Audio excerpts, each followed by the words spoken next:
Hola, mi nombre es Martín Burón y este es el primero de una serie de videos en los que vamos a ver cómo implementar lenguajes orientados a objetos utilizando el procesador abstracto SimpleSem.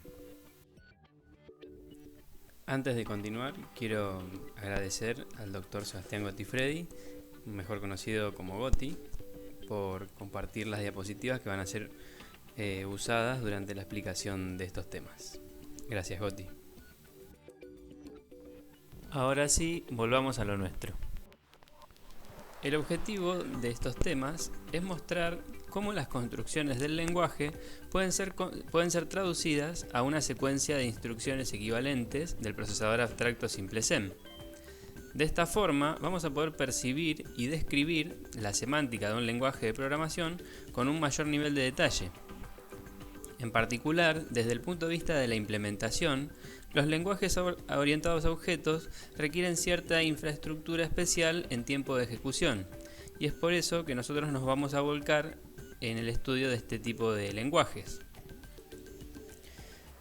Más aún, nos vamos a centrar en la infraestructura de los lenguajes orientados a objetos con tipado estático como es Java. A lo largo de la serie de videos correspondientes a este tema, vamos a ver cómo hacer para conseguir un programa escrito en el lenguaje del procesador abstracto que se comporte de igual manera que el código escrito en Java que vemos en pantalla. Fíjense que en este código contamos con tres clases, A, B y C. B es una subclase de A y C es una subclase de B. Y tenemos que A cuenta con dos variables de instancia A y B del tipo entero y dos métodos de instancia M1 y M2. También tenemos que B redefine la variable B y el método M1 de la clase A, y que por otro lado C, además de incorporar la variable C y el método M3, sobrescribe el método M1 y sobrecarga el método M2 con una nueva definición que recibe como parámetro un entero. El primer paso para conseguir nuestro programa equivalente es traducir las sentencias de nuestro programa original en instrucciones del procesador abstracto. Esta traducción va a ser almacenada en la memoria de código, que es el espacio con el que cuenta el procesador abstracto para guardar el código de nuestros programas. Una vez traducido nuestro programa, vamos a poder ejecutarlo.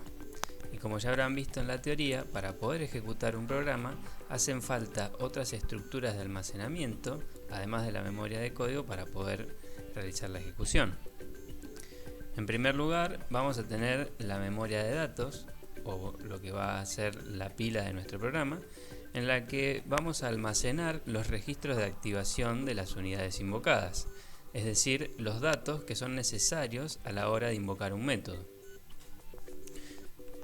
Y en segundo lugar, vamos a contar con el heap, en el cual vamos a almacenar los objetos que sean creados durante la ejecución. Para manipular la memoria de datos, vamos a contar además con dos registros.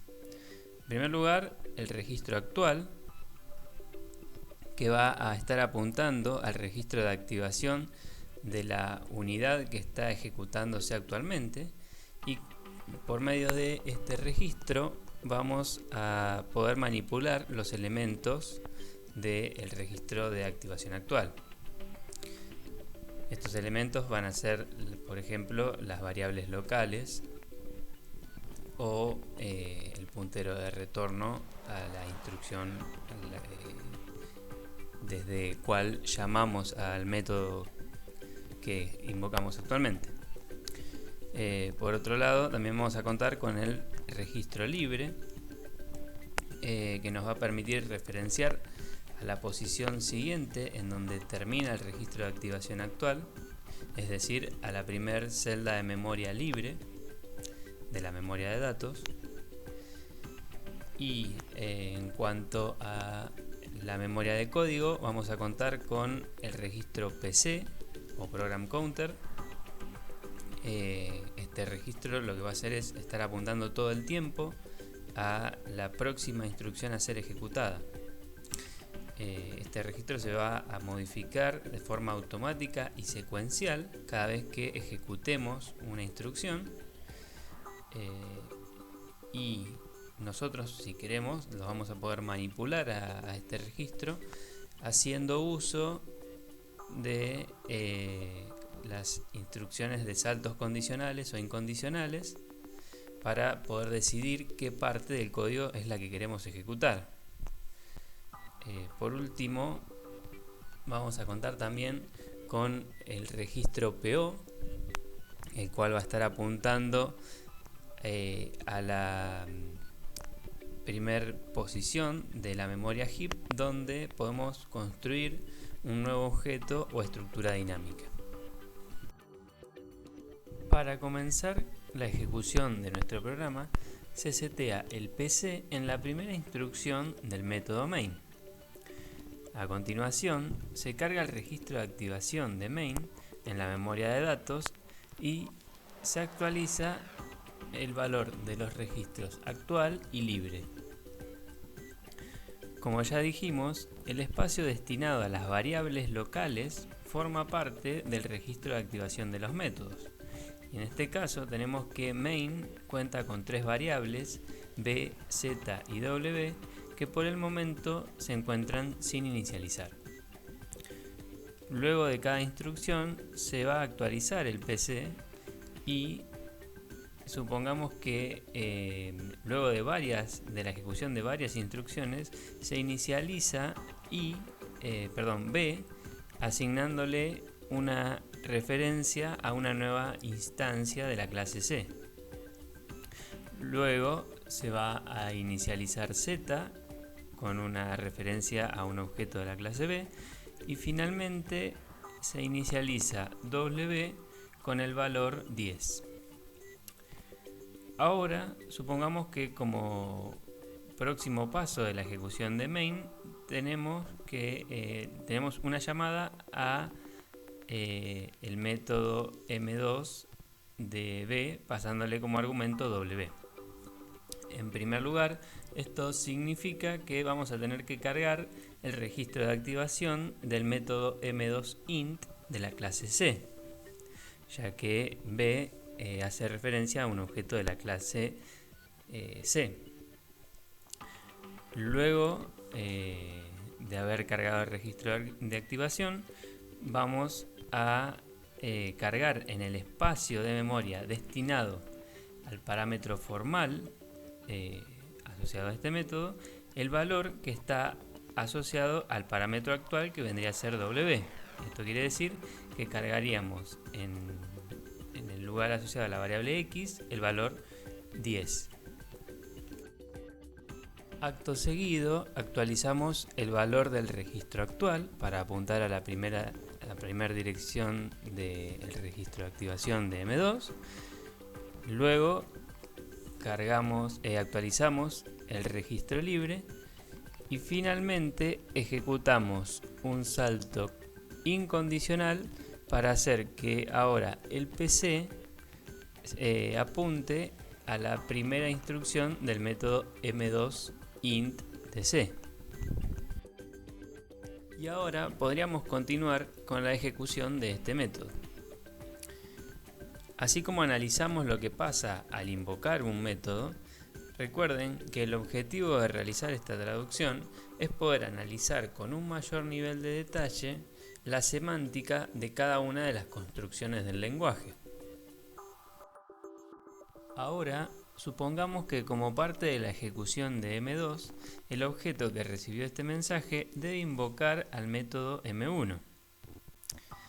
Hasta ahora, solo mostramos a grandes rasgos qué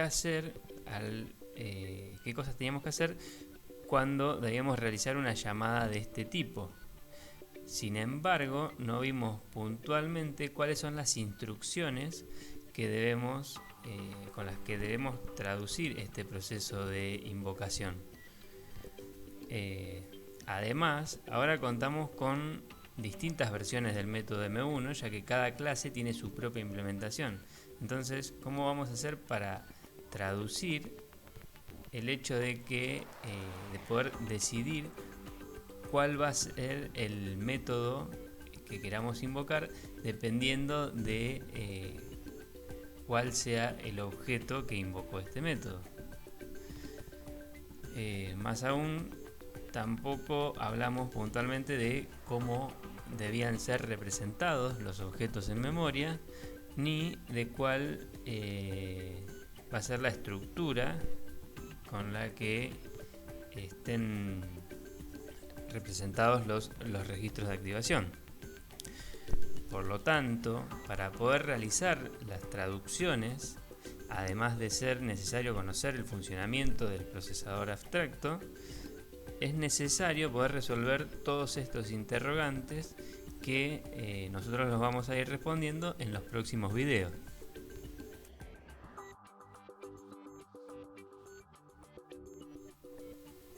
Esta fue una breve introducción a los problemas con los que nos vamos a encontrar a la hora de realizar una traducción para implementar un lenguaje orientado a objetos en un procesador abstracto. En el próximo video vamos a ver cuáles son las estructuras que vamos a utilizar para realizar nuestras traducciones. Saludos.